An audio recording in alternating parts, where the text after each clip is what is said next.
In 1902, after the Spanish-American War, the U.S. troops invaded Cuba to bring freedom to the land. The Cuban nation was forced to follow the Washington-Platt Amendment, which promised to give the U.S. 45 square miles of land in Guantanamo Bay. The base was used for only naval stations until 1991, when the base was changed into a prison base. Guantanamo Bay has imprisoned numerous detainees, including Al-Qaeda soldiers.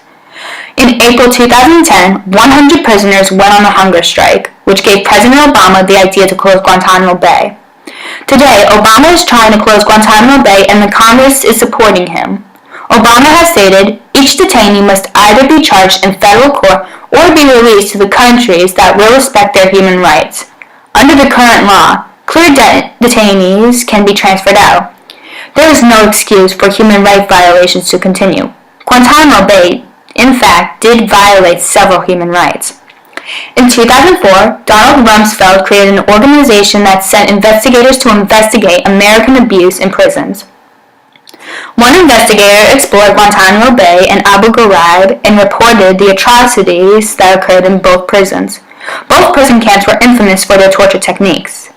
Waterboarding is one of the most common ways of torture, which is used to make the victim feel like they're drowning by laying them upside down and covering their face while splashing water on them.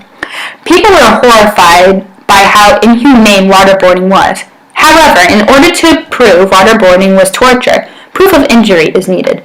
Unfortunately, waterboarding only lasts for a few minutes and does not leave any outward injuries. It has been 10 years since the arrival of the first detainees in Guantanamo Bay. Over the past 10 years, 779 detainees were in prison since 2001. 600 of them have been released. 242 are at Gitmo when Obama became president. 171 of them are still held in Guantanamo Bay, and 89 are still held after being cleared for release.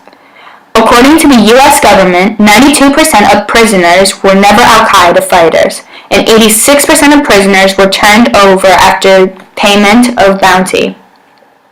The youngest detainee at Guantanamo Bay is 13 years old, and the oldest is 89.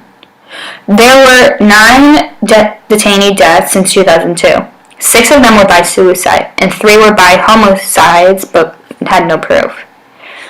The U.S. pays $139 million per year to keep Guantanamo Bay open and $800,000 to house the prisoners. 6 prisoners are convicted by military commissions, and 6 are currently charged by military commission. 0 of them were released.